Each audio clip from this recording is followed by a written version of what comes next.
fermez les yeux. Inspirez profondément, puis expirez doucement. Encore une fois. Détendez-vous. Vous avez confiance en moi ?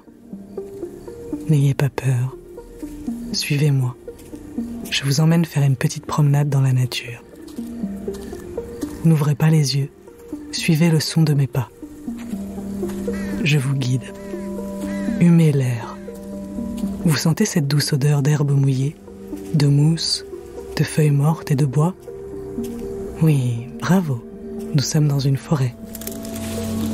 Un bruit ? Quel bruit ? Ce ne sont que les branches qui craquent sous nos semelles. Pas de quoi s'inquiéter. Tendez l'oreille. Écoutez le clapotis du ruisseau que l'on devine au loin. Le souffle du vent dans les branches dénudées. Tout n'est que quiétude et douce poésie. Ah, ça y est. J'aperçois la fameuse clairière. Venez. Venez vite. On est presque arrivé. Comment ça, où ça ? Vous suivez un peu ?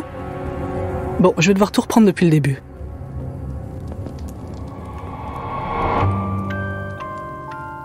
Je suis Taous Merakchi.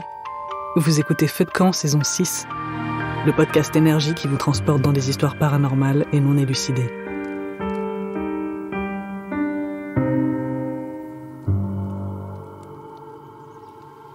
Nous voici donc aujourd'hui au cœur de la Transylvanie, dans la forêt de Hoia Baciu. Elle s'étend sur près de 300 hectares au nord-ouest de la Roumanie et elle est fréquentée par les promeneurs, les cyclistes et les joggeurs de la région qui l'apprécient tant pour sa taille que pour sa beauté. On y trouve même des terrains de paintball, de softball et un espace d'entraînement au tir à l'arc. Jusqu'ici, tout va bien. Mais nous sommes dans Feu de camp, pas dans rando autour du monde. Donc vous vous doutez bien qu'il y a un twist. Figurez-vous que la forêt a un petit surnom dans le milieu. On l'appelle le triangle des Bermudes de la Transylvanie, en toute simplicité. Et pourquoi ce surnom ? Oh, patience, vous allez voir. Tout d'abord, histoire de mettre les choses en perspective, sachez que cette forêt est intacte depuis un bon petit moment. Des fouilles archéologiques ont permis de retrouver des traces d'occupation humaine remontant au Paléolithique. Autant dire qu'il en est passé du monde entre ces arbres. Et son nom lui-même est tiré d'une légende locale. On raconte qu'un berger nommé Baciu, accompagné de ses 200 moutons, aurait disparu alors qu'il traversait la forêt.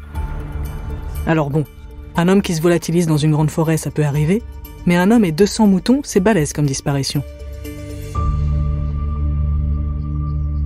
L'un des points les plus actifs de la forêt serait une petite clairière qui se trouve en son centre, appelée Poiana Rotunda, ce qui signifie tout simplement clairière ronde. L'une de ses particularités est qu'aucun arbre n'y pousse. C'est le principe d'une clairière, me direz-vous, mais apparemment celle-ci est spéciale.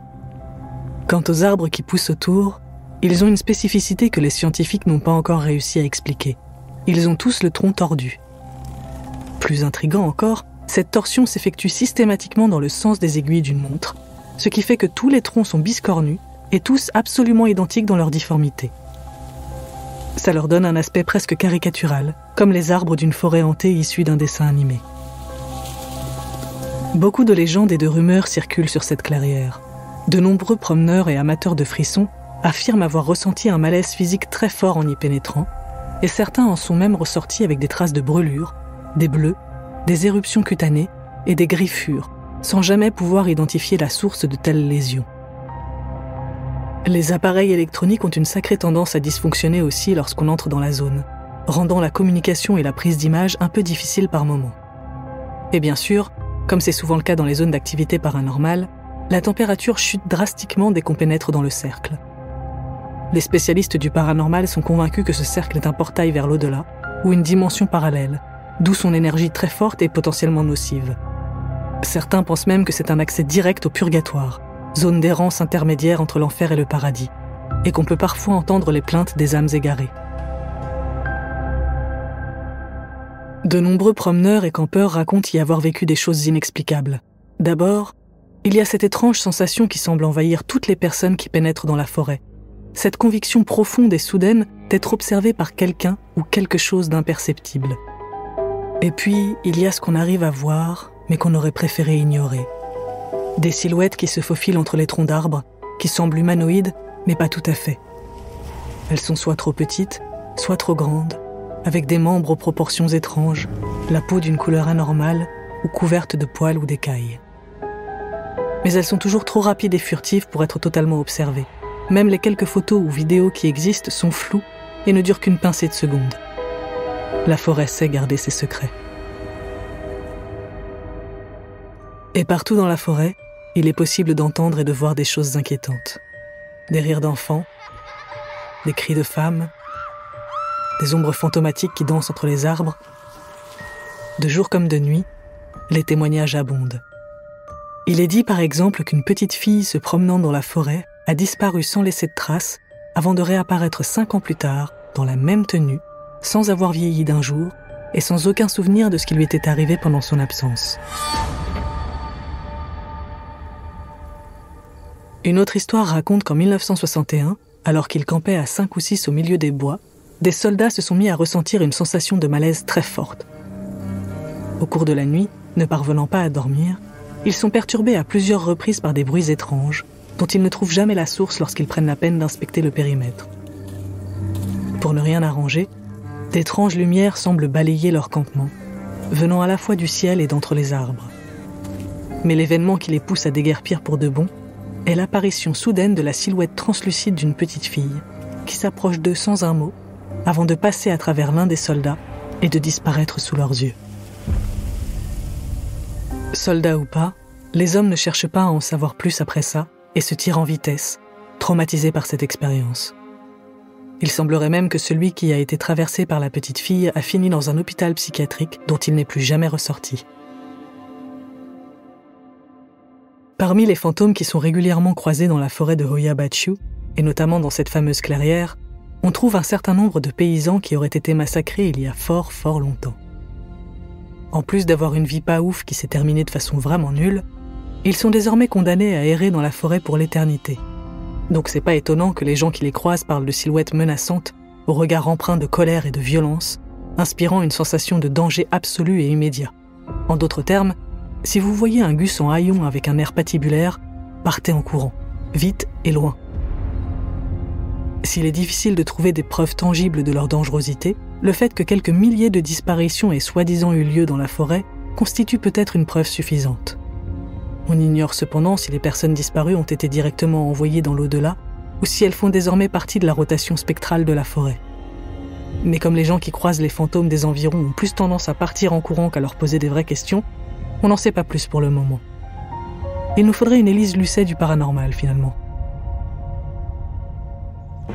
Dans les années 50, le biologiste Alexandre Roussift, intrigué par la forêt, sa réputation et l'étrange sensation qui l'envahit à chaque fois qu'il y met les pieds, décide de mener sa petite enquête. En 10 ans, il ne prend pas moins de 60 000 photos pour tenter d'immortaliser tous les éléments étranges qu'il croise au cours de ses inspections. Dans ses notes, il rapporte qu'il se sent constamment observé dès qu'il entre dans la forêt. Il explique aussi qu'il voit régulièrement des ombres et des silhouettes étranges entre les troncs d'arbres, dont il arrive à prendre quelques photos un peu floues, sans jamais réussir à identifier leur propriétaire. Plus inquiétant encore, lorsqu'il progresse dans la forêt, il s'aperçoit que ces silhouettes le suivent. Malheureusement, la grosse majorité de ces photos et de toutes les preuves de ce qu'il avançait a disparu après sa mort en 1993.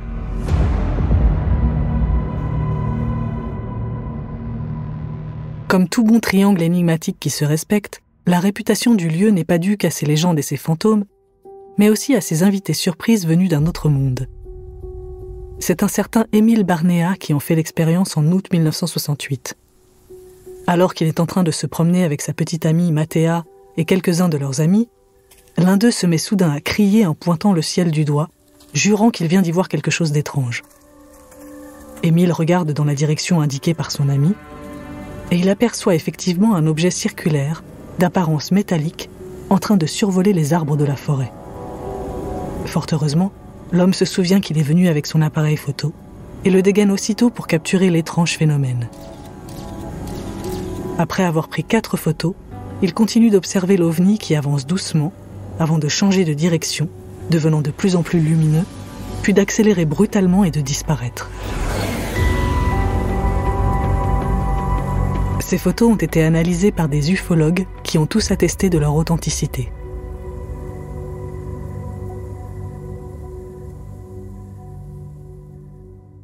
L'une des preuves les plus tangibles qu'on puisse trouver aujourd'hui est extraite de l'émission américaine Destination Truth, dans laquelle une équipe de chasseurs de fantômes parcourt le monde à la recherche des lieux les plus hantés.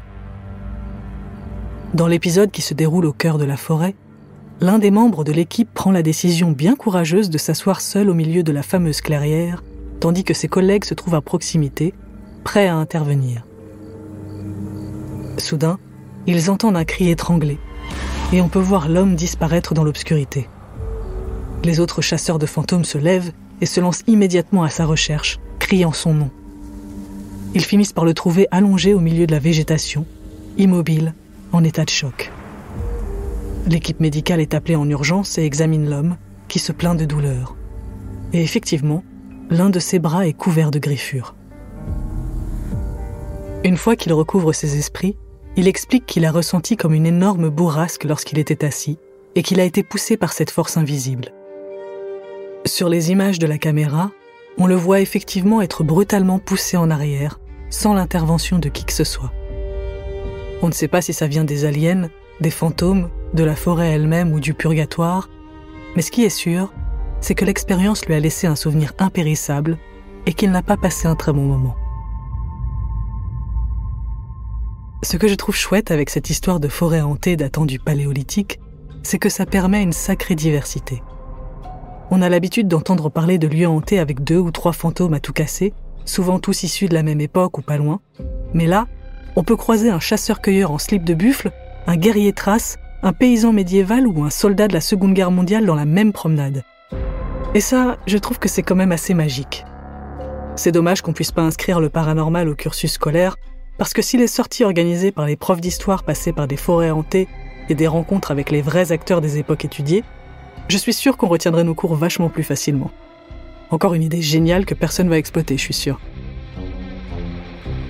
Après, l'éducation nationale a peut-être pas le budget pour les sorties en forêt, mais on peut au moins s'arranger pour que chaque classe ait une planche de Ouija, non ?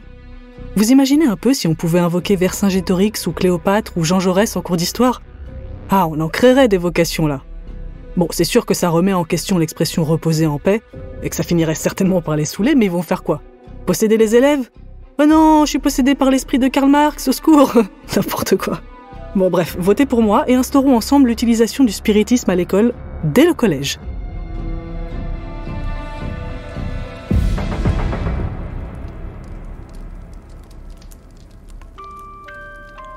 Feu de camp est un podcast d'énergie création, écrit par Taous Merakchi et réalisé par Romain Nicolas.